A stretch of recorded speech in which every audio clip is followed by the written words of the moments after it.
آپ لوگ اپنی اولاد کے لیے کیا چھوڑ کر جا رہے ہیں؟ مال، جائیداد، نام، شہرت۔ حضرت ابراہیم علیہ السلام نے اپنی اولاد کے لیے سب سے بڑی وراثت مانگی تھی، ایمان، ہدایت اور اللہ کی اطاعت۔ آج کی آیات ہمیں سکھاتی ہیں کہ ایک مومن کی سب سے بڑی فکر اپنی دنیا نہیں بلکہ اپنی اور اپنی نسلوں کی آخرت ہونی چاہیے۔ السلام علیکم۔ آج انشاءاللہ سورہ البقرہ کی آیت نمبر 129 سے سٹارٹ کریں گے۔ اس کا ترجمہ اور تفسیر تفہیم القرآن سے بیان کروں گی جو اہل سنت جماعت کے لیے ہے۔ ان آیات میں حضرت ابراہیم علیہ السلام کی عظیم دعا یعنی دین اسلام کی وصیت، حضرت یعقوب علیہ السلام کی نصیحت اور اس حقیقت کا ذکر ہے کہ قیامت کے دن ہر شخص اپنے اعمال کا خود جواب دہ ہوگا۔ تو آئیے سٹارٹ کرتے ہیں آیت نمبر 129 سے۔ اعوذ باللہ من الشیطان الرجیم، بسم اللہ الرحمن الرحیم۔ اور اے رب، ان لوگوں میں خود انہی کی قوم سے ایک ایسا رسول اٹھائیو جو انہیں تیری آیات سنائے، ان کو کتاب اور حکمت کی تعلیم دے اور ان کی زندگیاں سنوارے۔ تو بڑا مقتدر اور حکیم ہے۔ اس کی تفسیر ہے، اس سے یہ بتانا مقصود ہے کہ محمد صلی اللہ علیہ وآلہ وسلم کا ظہور دراصل حضرت ابراہیم علیہ السلام کی دعا کا جواب ہے۔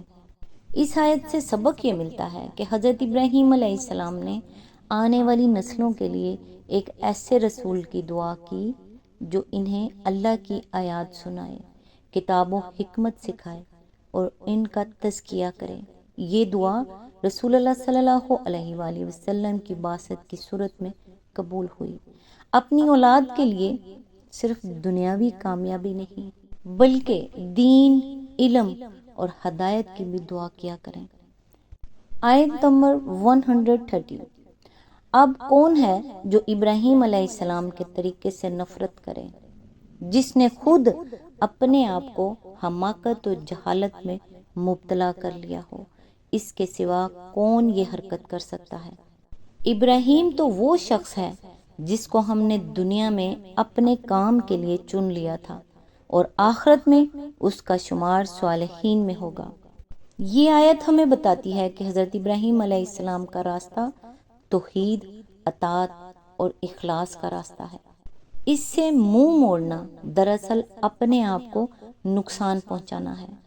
لوگوں کی پسند اور معاشرے کے دباؤ سے زیادہ اللہ کی رضا کو اہمیت دیں۔ آیت نمبر 131۔ اس کا حال یہ تھا کہ جب اس کے رب نے اس سے کہا مسلم ہو جا تو اس نے فوراً کہا میں مالک کائنات کا مسلم ہو گیا۔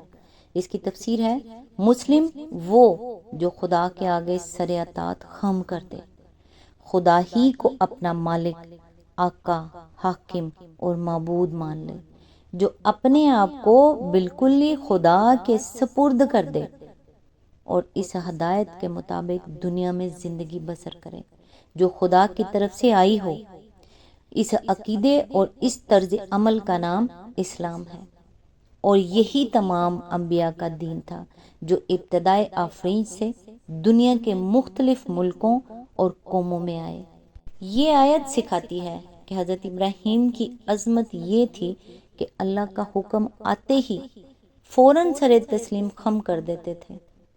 مومن کی پہچان یہ نہیں کہ وہ ہر حکم کی دلیل تلاش کرے، بلکہ یہ ہے کہ وہ اللہ کے حکم کے سامنے جھک جائے۔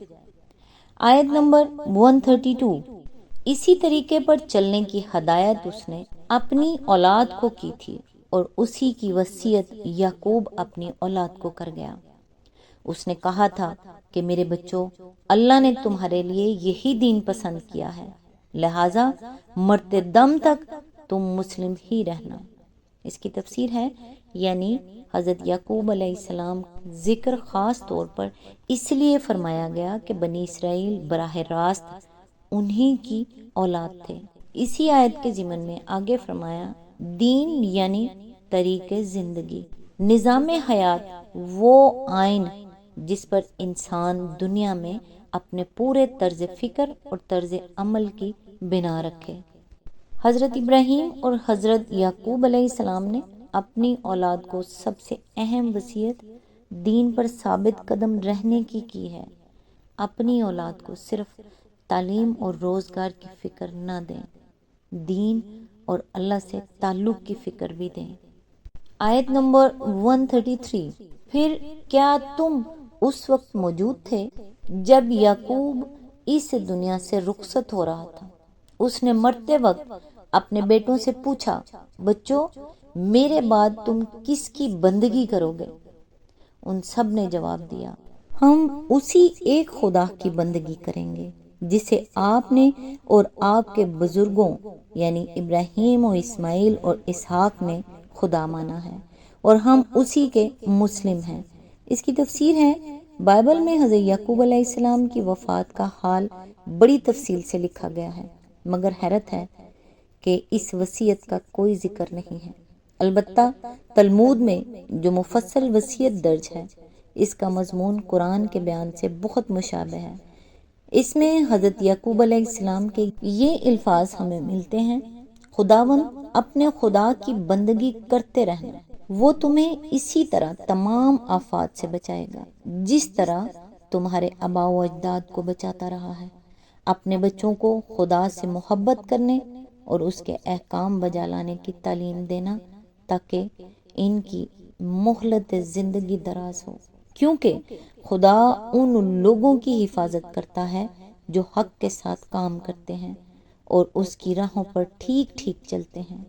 جواب میں ان کے لڑکوں نے کہا، جو کچھ آپ نے ہدایت فرمائی ہے ہم اس کے مطابق عمل کریں گے، خدا ہمارے ساتھ ہو۔ تب یعقوب علیہ السلام نے کہا، اگر تم خدا کی سیدھی راہ سے دائیں یا بائیں نہ مڑو گے تو خدا ضرور تمہارے ساتھ رہے گا۔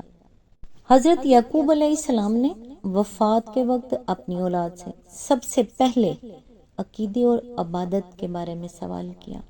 زندگی کا آخری سرمایہ ایمان ہے، اس لیے اپنے اور اپنی اولاد کے عقیدے کی حفاظت کی فکر کریں۔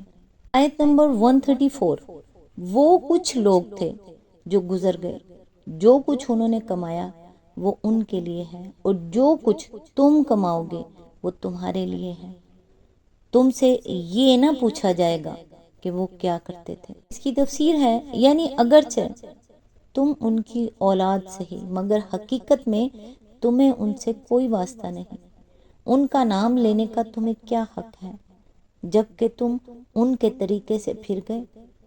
اللہ کے ہاں تم سے یہ نہیں پوچھا جائے گا کہ تمہارے باپ دادا کیا کرتے تھے، بلکہ یہ پوچھا جائے گا کہ تم خود کیا کرتے رہے۔ اور یہ جو فرمایا کہ جو کچھ انہوں نے کمایا وہ ان کے لیے ہے، اور جو کچھ تم کماؤ گے وہ تمہارے لیے ہے، یہ قرآن کا خاص انداز بیان ہے۔ ہم جس چیز کو فعل یا عمل کہتے ہیں، قرآن اپنی زبان میں اس سے کسب یا کمائی کہتا ہے۔ ہمارا ہر عمل اپنا ایک اچھا یا برا نتیجہ رکھتا ہے جو خدا کی خوشنودی یا ناراضی کی صورت میں ظاہر ہوگا، وہی نتیجہ ہماری کمائی ہے۔ چونکہ قرآن کی نگاہ میں اصل اہمیت اسی نتیجے کی ہے، اس لیے اکثر وہ ہمارے کاموں کو عمل و فعل کے الفاظ سے تعبیر کرنے کے بجائے کسب کے الفاظ سے تعبیر کرتا ہے۔